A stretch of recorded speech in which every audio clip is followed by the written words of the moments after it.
Welcome back, nerds, to another episode of Judging Nerd Culture. I'm Ollie. And I'm Jess. And today we're talking about some more One Piece. I had to yawn and I was really worried that when I said my name I was going to yawn instead. Oh, anyway. So we're talking about One Piece volumes 2 through 5 today. We intended to do this before, but things went very poorly with our recording. Audio difficulties. But not today. Today was going to work out just great. So, quick recap of what happened in volumes 2 through 4. In those volumes, we see the soon-to-be crew encounter Buggy and Nami and go on to save a small village from Buggy's wrath as he has taken it over, made it into his little own pirate paradise, terrorizing the citizens until they fled. All except, of course, the mayor and Chow Chow. Chow Chow. Best dog to ever dog. But Luffy and the gang, of course, being the good pirates that they are, saved the town and did nothing to bad to them whatsoever. I will also say I did just learn that in that volume where they're in the town they meet Buggy, the Chow Chow, the dog, eats a key, and somebody asked Oda, whatever happened to that key? And he just said, the obvious. He pooped it out. Yep. Never came up again, though. No. I really like reading the questions and answers at the end of certain chapters or volumes because they're always so weird. Yeah. The SBS questions are insane. It really shows Oda's personality, I think. And unfortunately, the personality of his many, many readers. Really weird. I also like that he answers, like, sometimes the really dumb questions, like the joke questions, instead of just the serious ones, which is really fun to me. Or, like, he'll answer the serious ones real jokily and the jokey ones real seriously, and it's insane. Yes, like, there was one that he had said that Luffy can stretch up to, like, 7,200 gum-gums. And they said, how much is that in meters? And he said, well, you see, that's a dumb question, because 10 gum-gums is equal to, like, 100 fairy gum-gums, which is equal to, like, 1,000 funky gum-gums. So you have to... And it's like, he does not give a straight answer. No. So... No, it's really fun. He's the master of never answering anything at all. And as the crew manages to fight off Buggy and his team, they decide to tell no one and instead just take blame for having beat up the old mayor and get run out of town, like always. This starts essentially the trend of the crew saving a bunch of people and then getting run out of their city for no particular reason. And from there, we move on to encounter Usopp and his village and his pirate crew, the Usopp pirate crew, as they endeavor to find a new ship, their first ship. And this leads them to meeting Usopp. Him and Luffy become fast friends as Luffy realizes that Usopp is Yasopp's son. Yasopp being one of Shanks' crew members, one of his, top brass that Luffy met in his hometown. In his hometown, exactly. I was trying to remember the name, and I'm blanking, and I'm ashamed of myself. Ollie, you told me last night, or you asked me last night, how much more information and how many, actual things could you learn if you took out all of your One Piece fun facts? You already have so much in there. You have to rifle. It's like a table full of papers that are just scattered around, and you have to sort through them to find the right one. 20 years worth. That's true.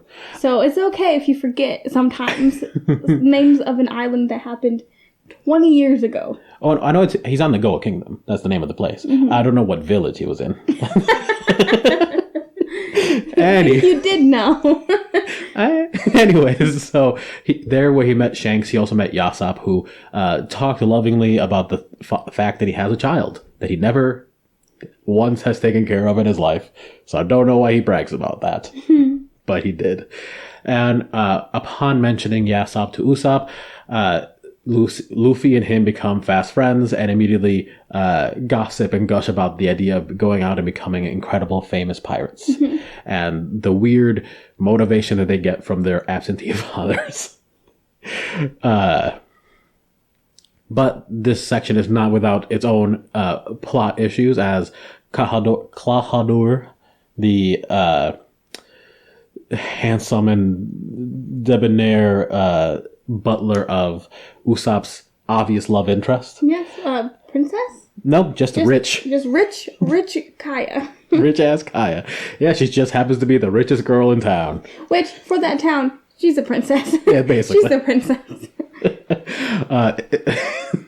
So he is the principal antagonist of Usopp's little arc here, in which he is trying to essentially kill everyone and take their money while making it seem like he has never been there, so that he can live happily ever after with all of the money in the world and no one trying to kill him.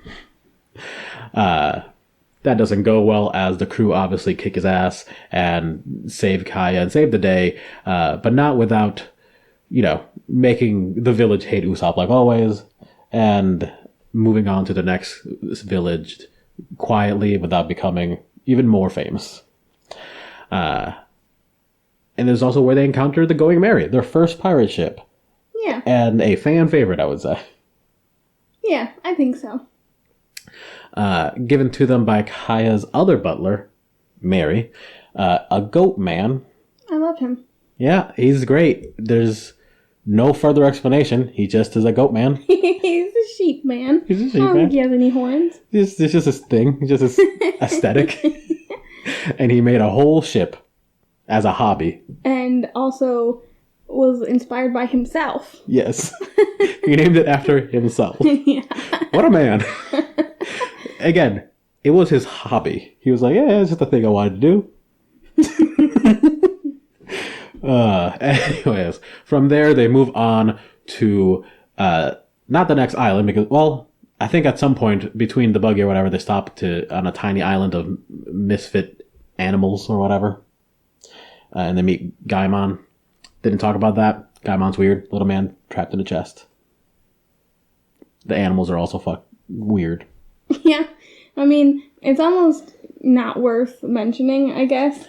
Like, it's a fun little thing, and it shows a little bit more of Luffy's personality and, like, how he interacts with other people, but, and, like, it also shows how weird Oda can be in his writing and in the creation of characters and creatures, but it's so short and seems pointless. There's some pictures depicting Buggy interacting with that same island, which is actually part of, like, what happens to Buggy after he is defeated. After they fight. after he fights Luffy. So, I mean, he's got some relevance, but I don't know if it's enough to. Yeah, well, he's the first one of the first people that Luffy asks on his crew who doesn't join. Yeah. So there's that. Yeah. And then it just goes on to the Baratier. Yes. Which is just a giant restaurant ship. A giant ship that is a restaurant and shaped like a fish, where they meet Sanji. Indeed it is. And I know that they will probably sell mostly fish there, and I don't like fish as an actual person. Well, they are a boat. Exactly. There's not much else. Exactly. But that being said, I would still love to go there, because it is so cool. I'm sure they have some other things. Like, I'm sure they port once in a while and get different meats. Yeah. I mean, they are a ship. They can just travel, get things. Yes. And in this fictional world of creatures, not all of these sea creatures are fish-like. No. So it's very possible that one of these sea creatures that they feed you just tastes like a sheep or a cow or, whatever else. Because sometimes they just look like a cow with a fishtail. That is 100% true. Real soon we'll be coming across one of those specifically. Yes. Oh, boy. So, yes, I would love to go there sometime. But this is also where we are introduced to Sanji. Mm-hmm. And Chef Zeph. Yes. Part of me was questioning, are we actually going this far? And then, yes. We're not finishing that arc, but about halfway. The volumes are cut up real weird. Mm-hmm. I feel like they're cut up to be just a specific number of like pages long, rather than being, or a specific number of chapters long, rather than being a specific number of like, or a specific story arc long. Because like, I don't know. But yeah, we meet Sanji, our soon-to-be chef, and Chef Zeph, Sanji's essentially dad. His papa. Yes, his adoptive father who nearly got him killed real bad. And we get introduced to all of his character quirks pretty quickly. Yes. Extremely chivalrous in a way that is exceptionally annoying. Also, extremely horny and just a huge slut. Yes. But also always willing to feed anyone who needs the food, whether they have the money to pay or not. Whether they're a bad guy or not. Yeah. Anyone who's starving, he'll feed them. One of his principal core ideals. Yeah. Which is one of the things that early on makes Luffy decide that Sanji should be his chef. And I think the volume ends just as Dracule Hawkeye Mihawk shows up, right? Why'd you call him Dracule? That's his first name. It is? Yeah, Dracule. Oh. So far, they've only called him Hawkeye. Yeah, because that's his epithet. That's like calling Luffy Straw Hat. Yeah. Yeah, Dracule Hawkeye Mihawk. It's a fun name, but it really shouldn't say Hawk twice. Seems a little insane. I know that a lot of these characters are based off of real life people, like whether it's Japanese history or actual actors, famous people, whatever. So I'm wondering, is Hawkeye or Mihawk inspired or based off of a real life person? Let's find out. Because I know that when we talked about, I forget his name, but the guy who walked backwards all the time, obviously inspired by Michael Jackson. And off the top of my head right now, I cannot remember who Leonardo DiCaprio. Sanji is based off of Leo DiCaprio. Leo. That's what I'll say. I almost messed up the name because, I mean, we'll get there, but his backstory is very similar to a movie that Leo DiCaprio was in.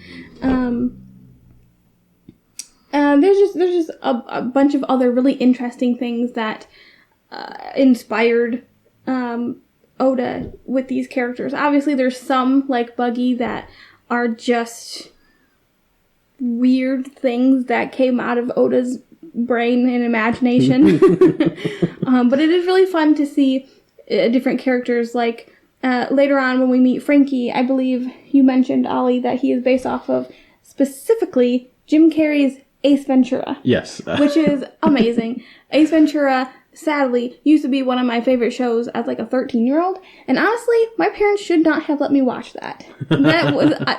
if you've ever seen Ace Ventura, you know what I'm talking about. I mean, the rhino scene, and just... You shouldn't let your 12 or 13-year-old watch that. But I watched it more than once and was in love with it. But I watched a lot of weird stuff when I was younger that other kids my age were like, that's your favorite show? Let us know if you had any weird shows when you were younger that you probably shouldn't have watched. Or that were just weird for you to be watching and interested in at your age. So I found nothing that officially relates him to like an actual person or even an actual character that otherwise exists. I'm sure there are people who have found, similar connections, similar appearances with other things. But I know that the idea behind his concept and his art is that he is a Spanish swordsman, specifically a vampiric swordsman. He's a vampire swordsman from Spain. Kind of looks like a Van Helsing were a pirate. Yes. He's a Spanish Catholic specifically. All of his stuff is very cathedral-esque. A lot of crosses everywhere. Which, let's be fair, Catholicism, whatever your opinion is on it, is very, like, dramatic. And beautiful. Very pretty. Like, you gotta hand it to him. Gotta hand it to him. Very pretty. Gotta give it to the... You gotta give it to the Catholics. Good archways. But no, as far as inspirations of the character, he's mostly just meant to...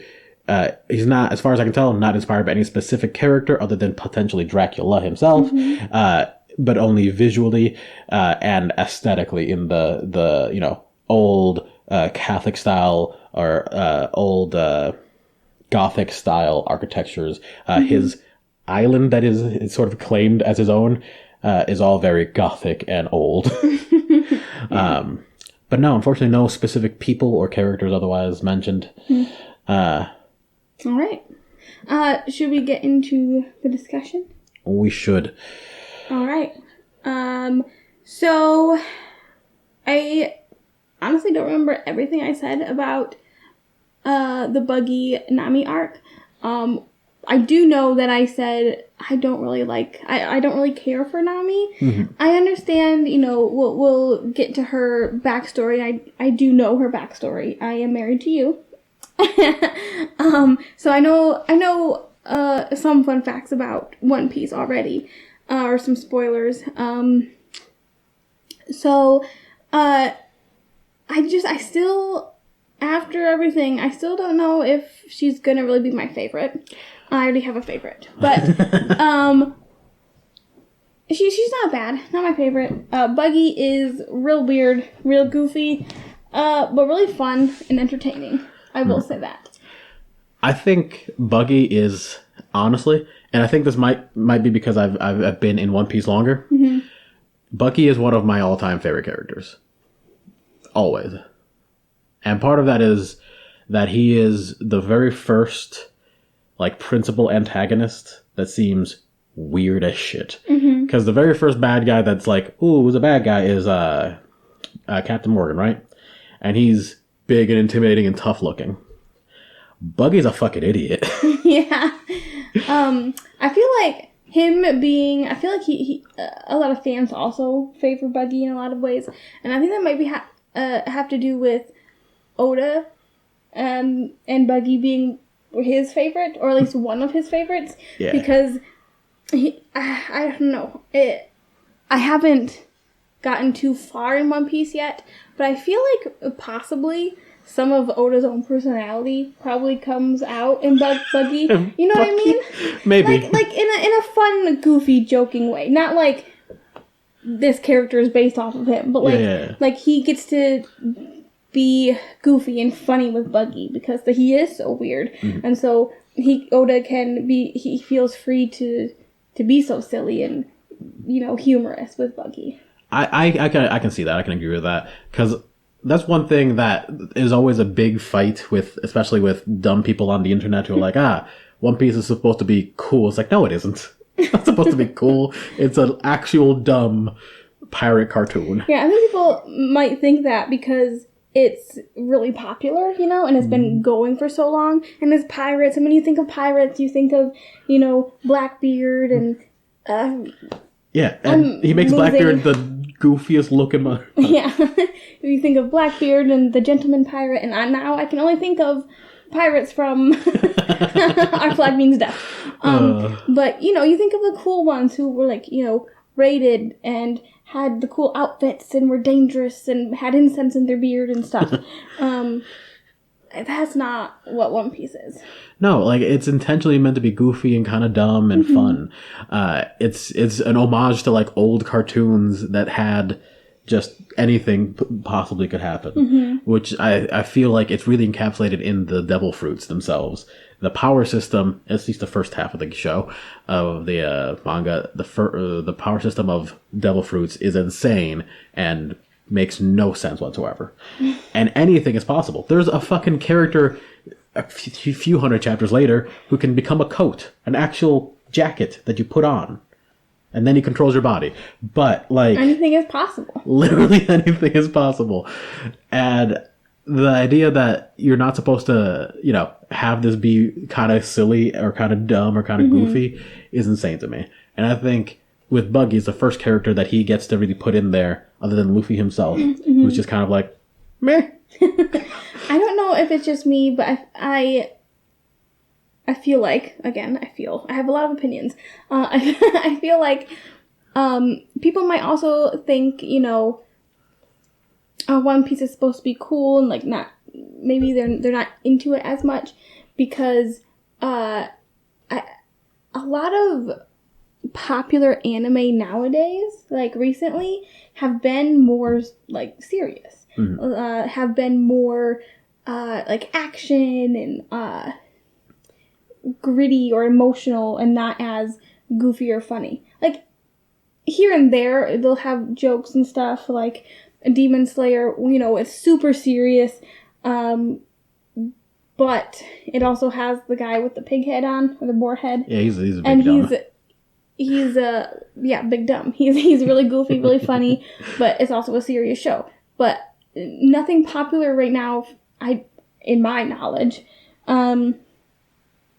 is as like, it's just straight up a goofy anime. Yeah, it's almost its genre is almost comedy versus just action. Yeah, the closest thing I can think of is like One Punch, but I don't know if it's like it used to be super popular. I don't know how popular it is now, but it is also pretty goofy most of the time. Yeah, and that was the funny thing about that is that comparing those two makes sense to me, but also One Punch is meant to be like a parody of anime.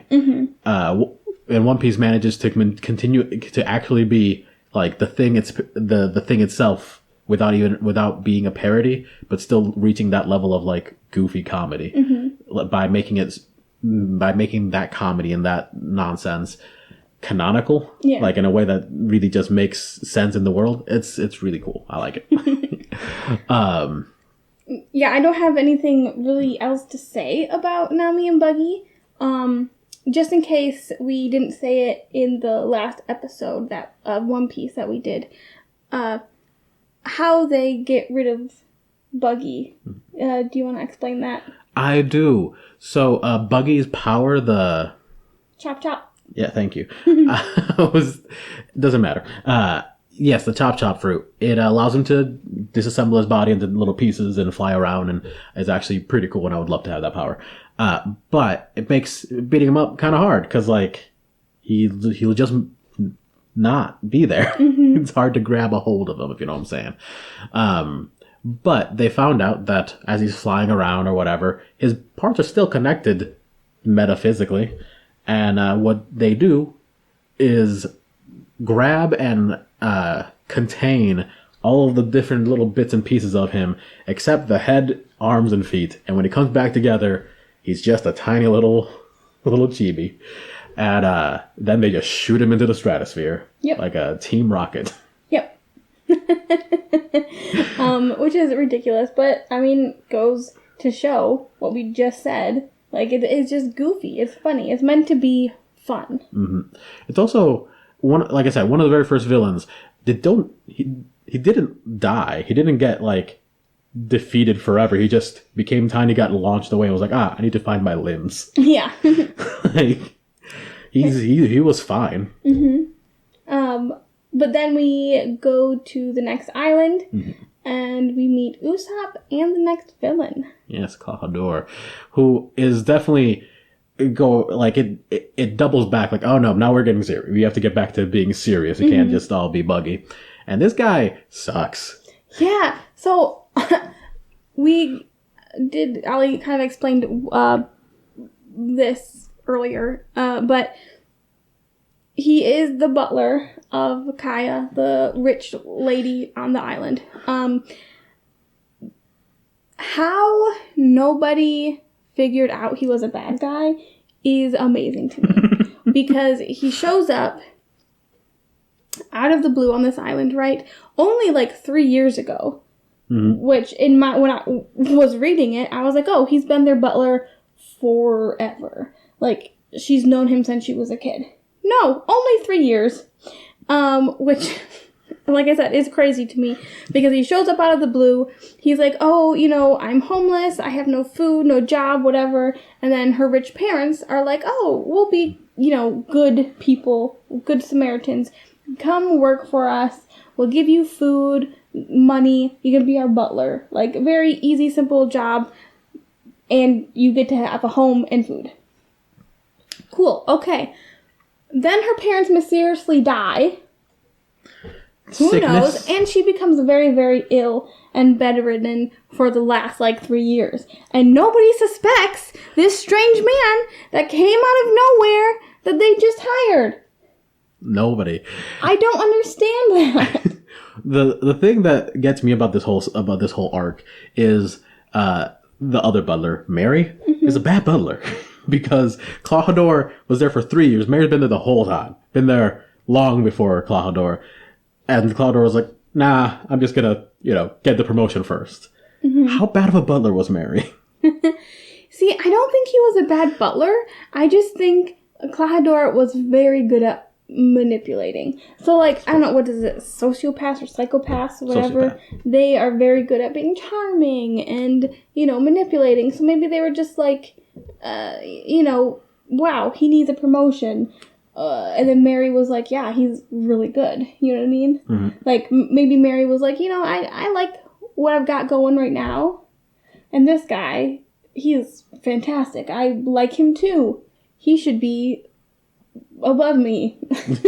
Yeah. So, yeah. I don't know. It just baffles me that nobody in the town even pondered it for half a second. Mm-hmm. But the whole island has, at first it seems, a very annoyed relationship with Usopp. Because he is always running in and yelling, oh, pirates, pirates are here, kind of like the boy who cried wolf. And he is best friends with Kaya. She's bedridden, so he tells her all these tall tales and stories, and it's very exciting for him because he gets to, act and make her happy. And she knows they're tall tales, but she, it's her only time where she gets to experience something like that, other than her bedroom and her butlers. Mm-hmm. And he's also friends with his crew. Yes. His crew, Onion? Onion and other food-based jokes. I know we discussed them a little bit, I think, in the last episode.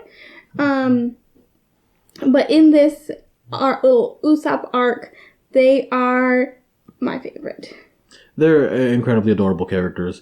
And they also are a strong endorsement of Usopp and his personality. He's a very caring, very loving person, which maintains throughout the entire show. Onion, pepper, and carrot. There it is. Like there we go. All the other... Which I think in Japanese is something else, but I can't pronounce it. That's okay. Onion, pepper, and carrot is much better. Much funnier. The flag for the Usopp Pirates is terrifying. It's the face Usopp makes when he's scared. It's just ghost face. Yeah.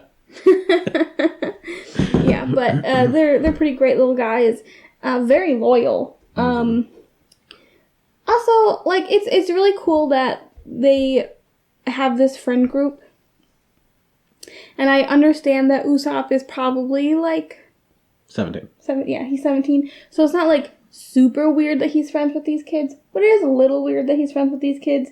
Because I feel like if I saw a 17-year-old and he was like, hey mom, I'm gonna go hang out with my friends, but he was talking about 3 8-year-olds, I would be like, something is weird. Something weird is going on. That's fair. I think they've got to be at least 11 or 12. Yeah, I suppose so. And I mean, the village knows that Usopp is just the town goof. Yeah. So these kids just hanging out with him. It's also an incredibly small town. Yeah. These might be the only children. The only kids closest to his age. Aside from the dead and sickly girl. Yeah. Anyway, Usopp finds out that Klahadore is actually a pirate. I don't remember his name, but he's a big name Captain pirate. Kuro. Yes.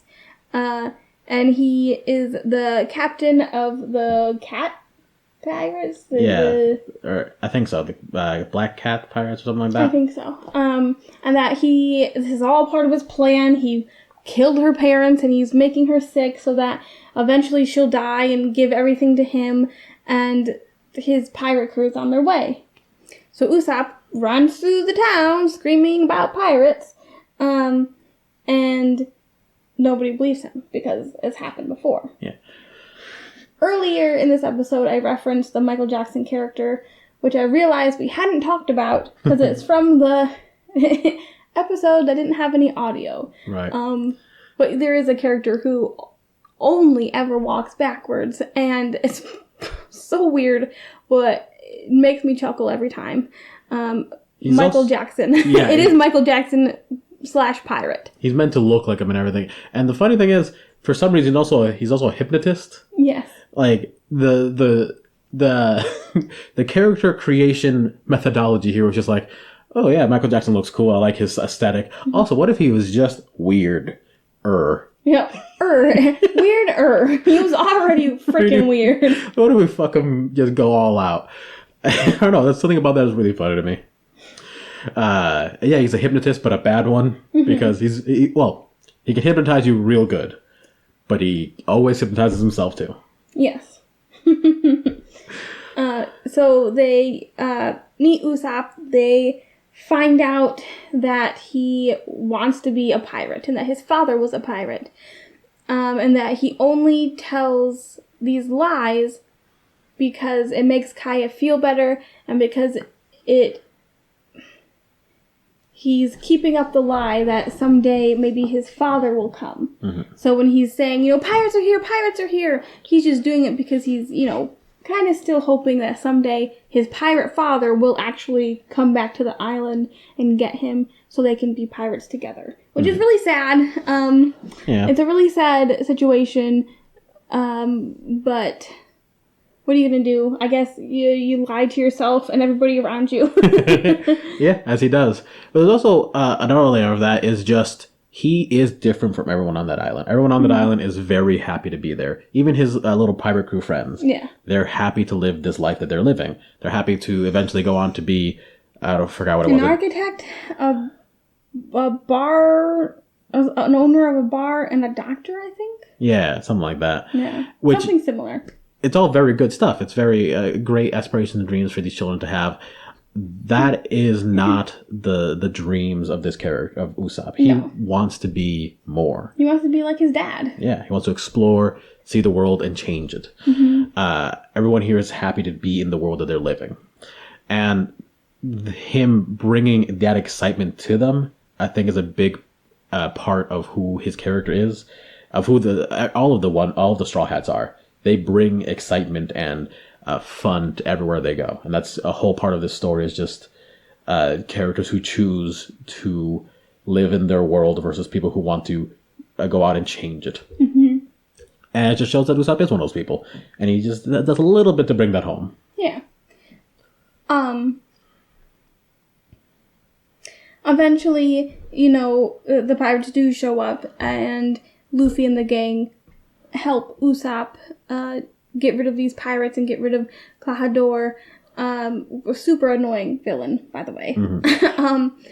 Definitely more serious than Buggy, but still super annoying. And they get their ship, the Going Merry, from the butler, Mary, because, Kai wants to thank them for saving her town. Because it is her town. And she runs the town. She's the richest lady there. And she tells Usopp, go out, be a pirate. And he gets ready. He gets this little dinghy. He's ready to go out on his own. And Luffy's like, bro, what are you doing? Actually, no. It was Zoro. Yeah, but Luffy's like, we're friends. Or don't you want to be on our boat? Yeah. And this whole time, Usopp's like, even now, he's still, I want to be the captain. Why don't you make me the captain instead? I'm cool. Right. Which is really fun. But yeah, he's super excited and grateful, and becomes a part of the Straw Hat crew. Mm-hmm. They're marksmen. Yes. But you wouldn't think that Usopp really had really any sort of skill, because he's super goofy and he's kind of cowardly until it comes to like the things he cares about. And then he's like a fantastic shot with a stupid slingshot. Yeah, he's a fantastic shot with everything. Yeah. Cannons, all of it. He's also, it doesn't come up until later on, an incredible inventor. Like, he creates some wild ass shit. Mm-hmm. I mean, he has all of these, like, it has to do with, you know, their travels and the things that he's found. But he can also make ammunition for his weapons. Yeah, some of them are insane. Yeah. So yeah, Usopp, very versatile, if a little cowardly. I know we kind of skipped through some of the stuff that happens in the Usopp arc, but I'm pretty sure that's like all of the basics. And I feel like if people are super interested in One Piece, then they can just go read or watch it. Or interact in the comments, and we'll, you know, chit chat some more about it with you. But yes, then we get to the final volume that we've went through, volume 5, and where we see Sanji for the first time. Yeah. As they arrive here at the Baratier, the team has actually picked up a couple more stragglers. Some of Zoro's old friends from his bounty hunting days. Yeah, bounty hunting days. Which, this is really weird. There's a lot that is said in One Piece about a character's bounty, and a lot about like wanting to raise that and, you know, whatever else. It's a big focus of the show. Aside from Zoro and these two, I think there's a couple others, but one of them is filler character. There aren't very many bounty hunters in One Piece. So like, probably just don't get talked about a lot. And also I feel like bounty hunting is a very dangerous job. So yes. It's probably just got a high mortality rate. Yeah, it makes sense. It's just so weird because it's like such an important part of the show is the bounties, and yet the primary bounty hunter we find in the show is a pirate. Yeah, a lot of times the people wanting to kill you for your bounty is other pirates or Marines. Which, and that's the thing, neither of them can collect your bounty. Marines and pirates aren't eligible for the bounties. They don't seem to know that. So yeah, that's a little weird, but hey, whatever. But they get introduced, and we head off to the Baratier, and we see Sanji in his natural habitat as he constantly fights with literally every person. Yeah. Everyone who encounters him just gets into some sort of actual fist fight with him. He is quite argumentative. That is fair. His natural state is always arguing.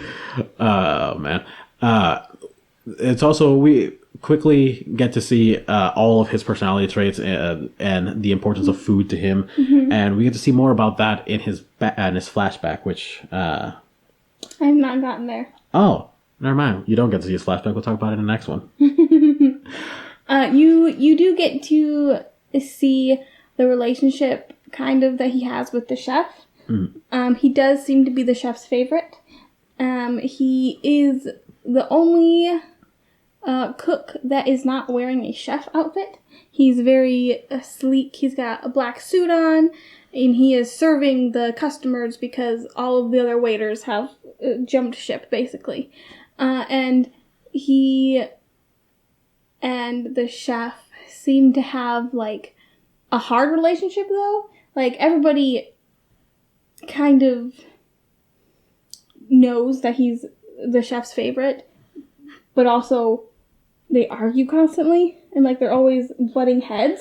Yeah, it's his favorite, but he also hates him. Yes. No, it's a great way to show off their relationship.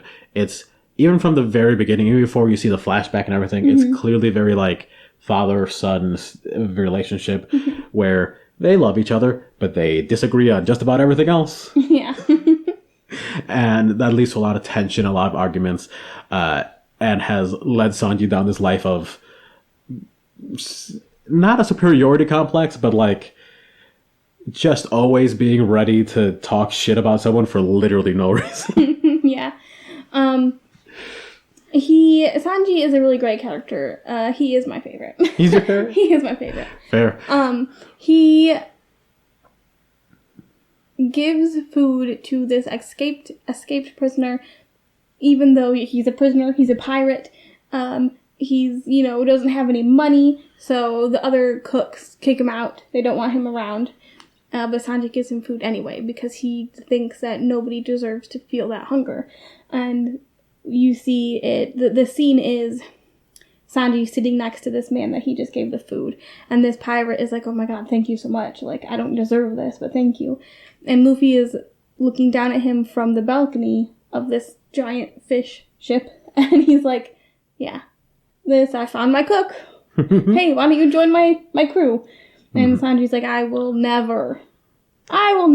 Which I feel like is what every single person on his crew has said. I will never join your crew. Yep. Except for Usopp, who just wanted to be captain. That's true. Usopp was ready to go. He just wanted to be in charge. Yeah. And they, this prisoner leaves, and he goes to his pirate captain, who is the Don Krieg. Yes. Don Krieg. And he is the captain of 50 ships and 5,000 men. And he shows up to this, the restaurant, and he is really in bad shape. Begging for food, and all the other chefs are like, don't do it, Sanji. Like, oh, we know you really badly want to. You do it all the time. But don't do it this time, because this guy, if he gets his strength back, will kill us. Mm-hmm. Because he's also known as a pirate who will tell you one thing and then do the other. Like, he'll fly his white flag and then attack you. Mm-hmm. So they're like, we don't trust him. He's lying. He is a liar. But Sanji feeds him anyway, because that's just what he does. Yeah. And this man then punches Sanji in the face and tries to take over the ship. Of course. Yes. What else would happen?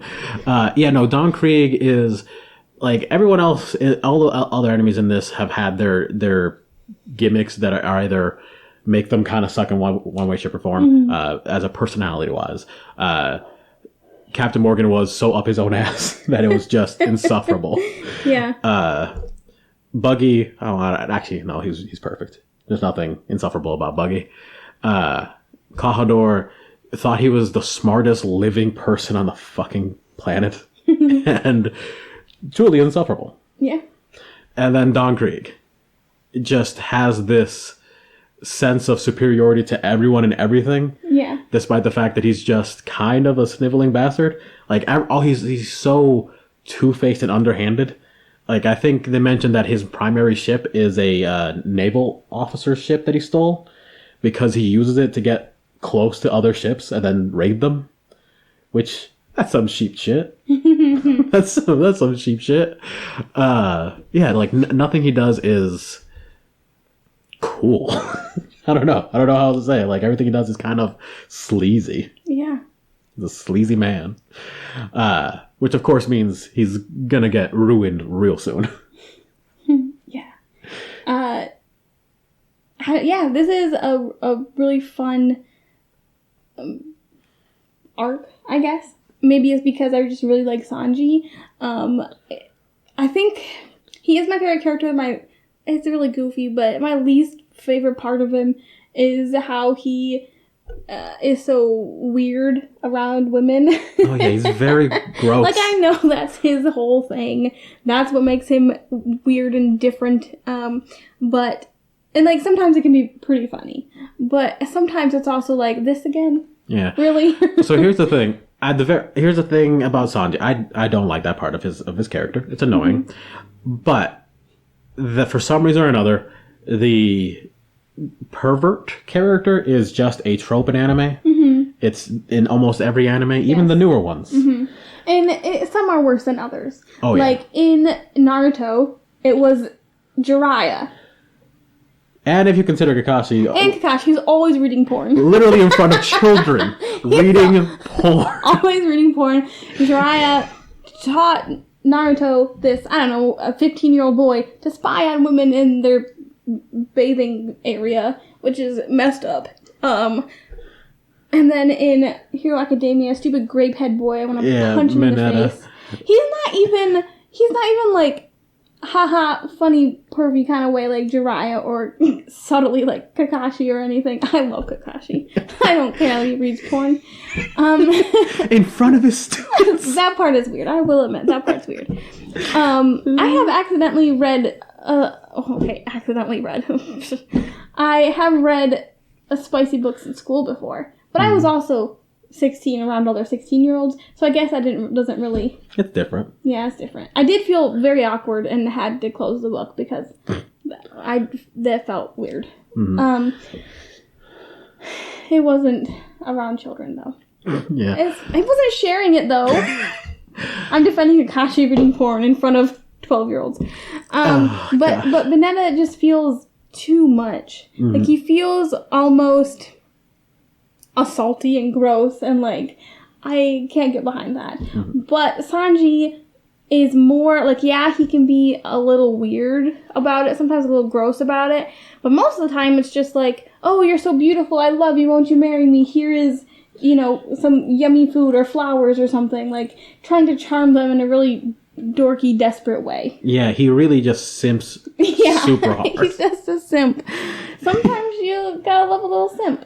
Yeah. Also, what's wrong with simping? Huh? Well... Everybody's like, oh, simps are lame. Like, they're like a branch of incels or something. And it's like, just calm down. No. Simps have sex.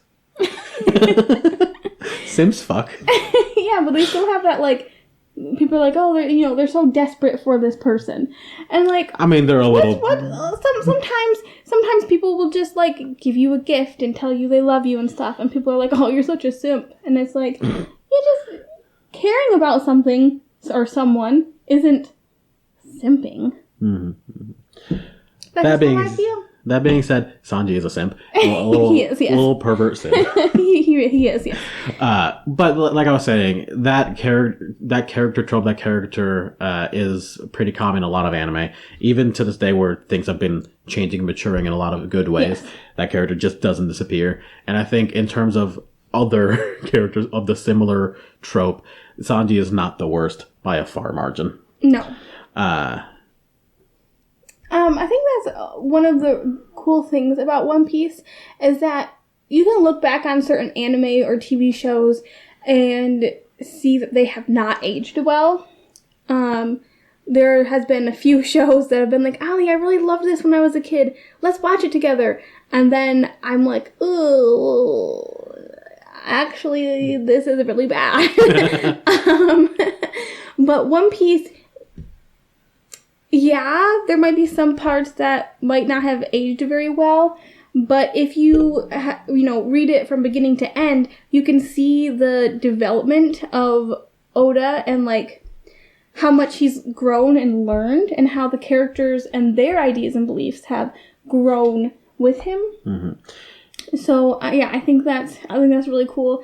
Like, I don't know how...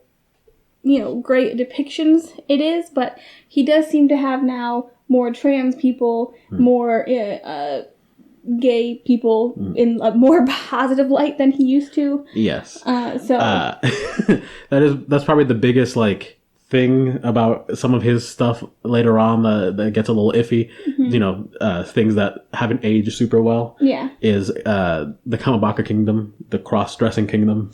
Yeah, well, you think about it, and One Piece came out in 1997. Yeah. And that's, the height of calling everyone and everything gay, and, Yeah, Hilary Duff came out and made a commercial, right? Yeah, you're right. It was Hilary Duff. It was? Congratulations. Hey, I had a 50-50 shot. For some reason, Ali gets Hilary Duff and Lindsay Lohan mixed up, which is also very boggling to me. I'm going to put up pictures right here and here. They are the same person. They look the fucking same. No. No, they don't. I know you're going to find the best pictures that help you. No, I would not do that. But they do not look the same. The other day, you talked about the same commercial, and instead of saying Lindsay Lohan or Hilary Duff, you said Sarah Jessica. What? Okay, Hey, not all white women look alike. That one was on me. A lot of white women look alike. a lot of us look alike. The Sarah Jessica was on me. That's my bad. But point is, what was the point? What were we talking about? So things haven't aged well in a lot of anime, and there's plenty of things in One Piece that haven't aged well, such as the way that that Oda had depicted cross-dressers or queer people in general as having them all be cross-dressers or some form of, Oh yeah, what I was saying. It came out in 1997, the height of Hilary Duff and being gay. Hilary Duff, her height was in like 2005. Right. But that was still very much, oh, that's gay. Oh, man, you're gay. Like, I remember myself and my sister calling everything and everyone gay. Which, now when I do it, much different context. Yeah, it's really wrapped around. Everything can be and should be gay. But yeah, it was a time where gayness was kind of a joke. Mm-hmm. And a lot of characters that were gay were always like the jokey characters, or the ones that you could make fun of or laugh at, or that were the quirky evil villains, which I know there's like a much deeper history with that. To the queer code of villain, yeah. But it just makes sense that he would have a character like that, because he is from that time. Yeah, and the thing is, there's a lot of characters like that in One Piece. There's a whole island of them, and they're not depicted the greatest. But here's the other thing that is difficult to parse, the good from the bad in this, because aside from the somewhat gross depictions, he also shows a few of those characters with immeasurable strength. Like, they are extremely powerful, important, and interesting characters. Which I feel like isn't usually the way that's done. Yeah, it's like he makes this great character, and he's like, how do I make them quirky and weird? Make them gay. Yeah, which at the time, maybe that made more sense. Now it's become a little bit, aware that that's bad. Yeah, and it shows in his writing and in his work. Yeah, in most recent chapters, he's really introduced genuine trans characters and more queer narrative, and it's a lot better, significantly better, to the point where some of the characters themselves, who are like, people have been arguing about their gender and pronouns and other stuff, have multiple times now been like, I'm a guy. Yeah. Which is tough in anime culture, I think, because a lot of anime people, which, I mean, it's not all, it's like a Venn diagram, but a lot of dudes who like anime and who are like really big fans of anime tend to be a little no homo, tend to be a little homophobic. So they're like, hey, that's a girl. Yep. That's a she. Even when that character says, no, call me a boy. Call me him. Well, there's also a lot of issues with anime in general, because anime loves to have the male character who looks extremely feminine. Yes, I was just talking about One Piece in particular. Yeah. No, I understand. I just think it's funny because we went the opposite way with the character we're talking about right now, who has decided to be, masculine, but physically is extremely feminine. Yes. Which is the opposite of the usual go around, which I think is causing a lot of people to be upset about it. Because... Well, there's people out there who are like that. Yeah, it's so dumb. You gotta get over it. Just really quick, like, this has, I don't think, really anything to do with One Piece, but, like, people who are so mad about that sort of thing, it's like, not everybody, but a lot of people have said, how does that affect you? Why does that matter? And then people's excuse is always, oh, but the children. Why does it matter for your children? They can learn this thing, and then if they're not this way, it's not going to happen. You're just scared your kid's going to be gay, and then you're going to not love them the same way because you're a bad person. And There's all people out there who don't want to be quote unquote tricked into being like, I like this person. Oh, they're a man in some way, shape, or form. Yeah, like you tricked me. I'm not gay. I'm straight. Yeah, and it's like, well, you just chill out. I mean, it's okay if you are. Like, you need to go to therapy. But that's a snowflake thing to do. So I don't know. Yeah, no, it's absolutely ridiculous. Yeah, I don't know. I had a lot more to say about it, but that's not this episode. It's not this episode. No, I think that actually is just about everything for this episode. So let me ask you. I don't want to go back to each and every one of the volumes and like rate each one individually, but of this section, of this section, what do you think? Because the big part of this whole arc, including what's coming up next, is introducing the characters. Yes. And I think with Sanji and Usopp, it has done that the best. I think Zoro, we got a lot of his personality right away, but it wasn't. We don't really a lot of backstory. Yeah, and we don't really. I don't know. He's harder to kind of get a grasp on compared to Sanji and Usopp, who immediately showed off everything about who they were, about their, moral standing and kind of how they act. So I think in terms of like the purpose of these chapters, I think they did an incredible job. I think so too. Honestly, I feel like it's happened pretty fast too. Like in Bleach. First thing that popped into my head. I'm sorry.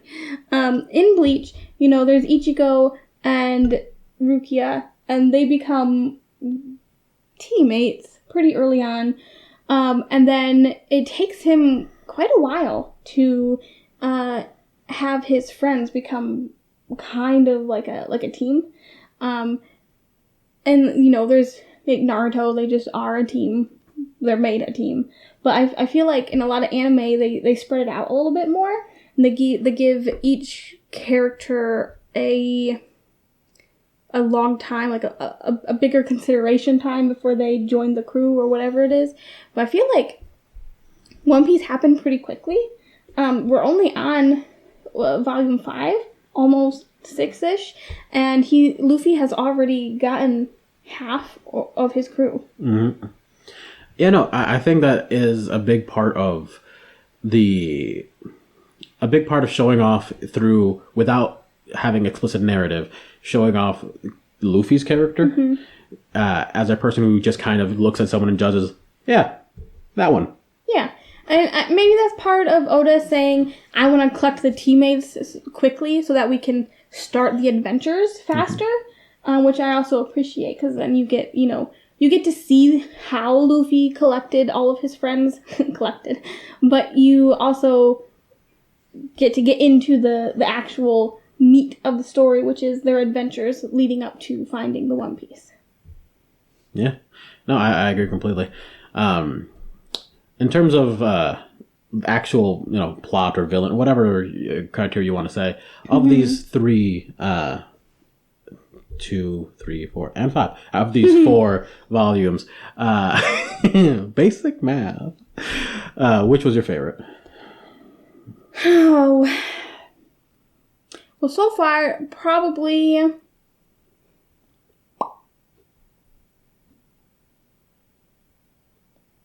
maybe 3, 4. So I'm just reading chapters right now. That's right. So the website I'm using is just chapters, so I'm not really sure on which chapter is part of which volume. But my favorite part so far has been Usopp's Island, which is Syrup Village, I think. Syrup, yeah. Syrup. That you pour on pancakes. Sounds right. But where Usopp's crew does their best to help Usopp and Luffy and Zoro and Nami, and they don't want to be pirates when they're older, but right now they're gonna do their best as Usopp's crew. And it's really heartwarming and really cool to see these little guys like really be loyal to Usopp, their best friend and their captain, and to try to help these people they don't even know just because, Usopp says, they're supposed to. I don't know, these little guys were really sweet and really stuck with me. So I think it's that. It's fair. I think that's great. I think that you're right. That's a wonderful part. I have a question. Mm-hmm. The part that you're at right now, has Zoro been clapped by Mihawk yet? He's about to be.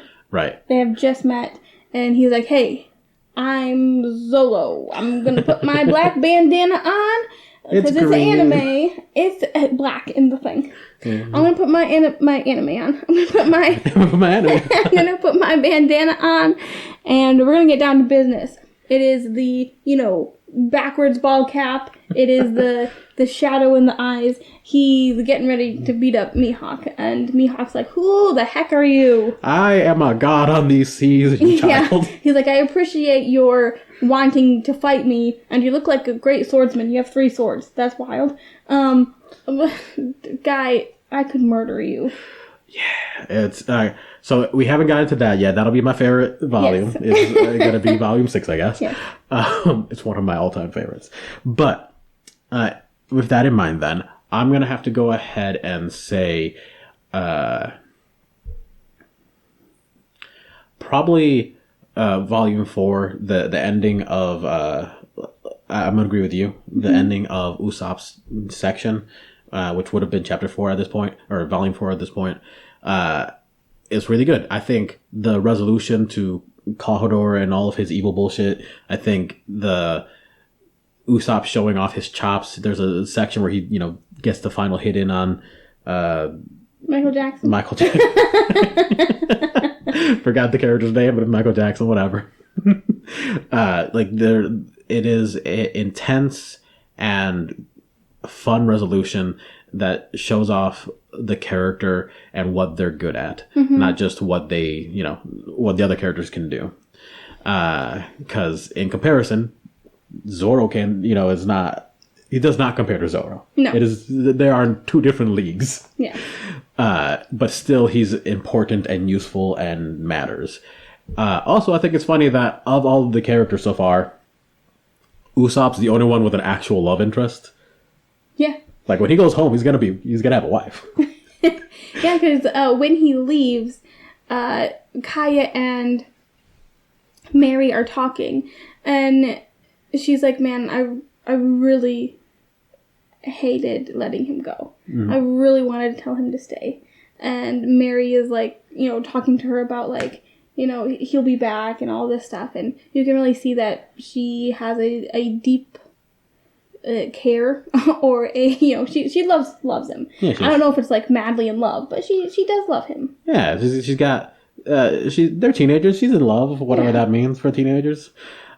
Which is going to be great when he does come back, because canonically in the current timeline, it's only been like 2.5 years, and he is one of the most famous pirates in the entire world right now. It's only been 2.5 years since he left. Yep. But 20 years with the comics. Wow, they've been busy in 2 years. Yeah, the whole thing takes a lot of growth. Before the time skip is roughly a few months, which I disagree. It's like 2 years. We can all say it's 2 years, and then another 2 years. So I think it should be more like 4, but whatever. That's my headcanon. And there's nobody else in that village that she could possibly fall for. No. They're all old men, all old women. Or tiny children. Yeah. Unless a pirate washes up on the beach. Literally the dumbest idea ever. At this point, if anyone shows up to one of their home islands, that's a mistake. Yeah.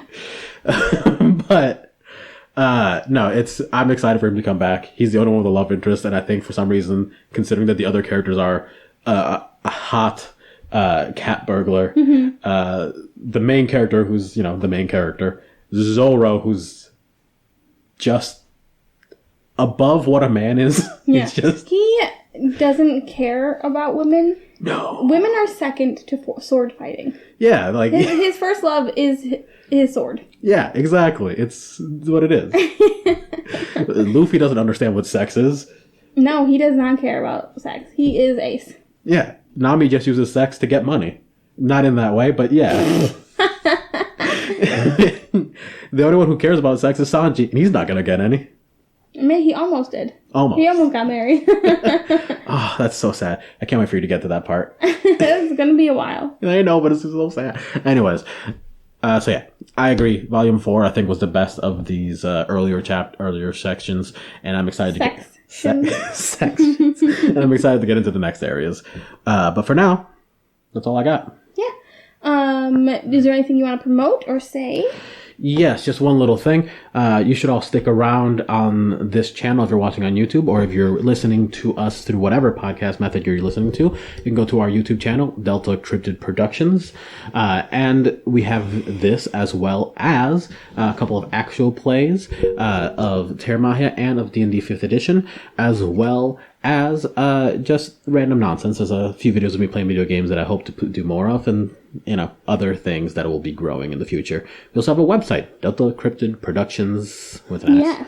Yes, where you can be more part of the Delta team. Yeah, and also all of our projects are there, including Terra Mahia, the game itself, that you can get a link to, and services that we offer to you for, I believe, reasonable prices. But I guess only time will tell. Yeah. But that's all I have. Okay. Now I want everybody to stare very intently into my eyes.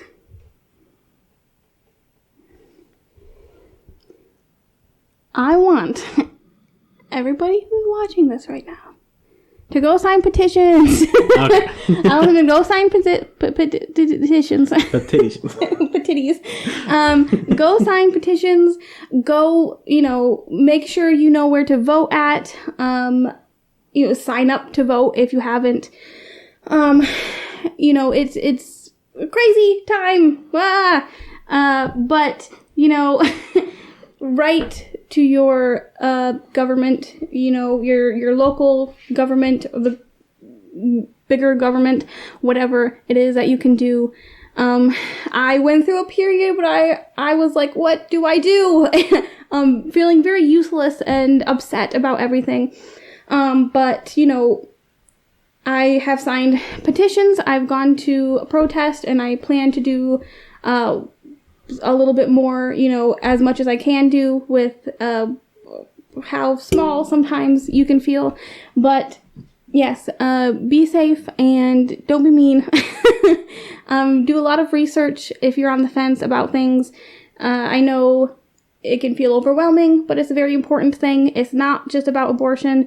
Roe v. Wade is, bigger than that. So it has a lot of other health issues involved with it, and contraceptive issues. So I know this is a little serious at the end of our One Piece thing, but I think, it's important to me, and I think I should say it. So whether you agree with it or not, it is good to do some research on it. Because I know some people are very much against abortion, but have never read, read up on Roe v. Wade. So do that, and maybe you learn something new. Maybe it will help you see things in a different light, or maybe it will help you get off the fence. Because honestly, right now, that's not a good place to be. So I love everybody, and again, stay safe. All right. See you next time.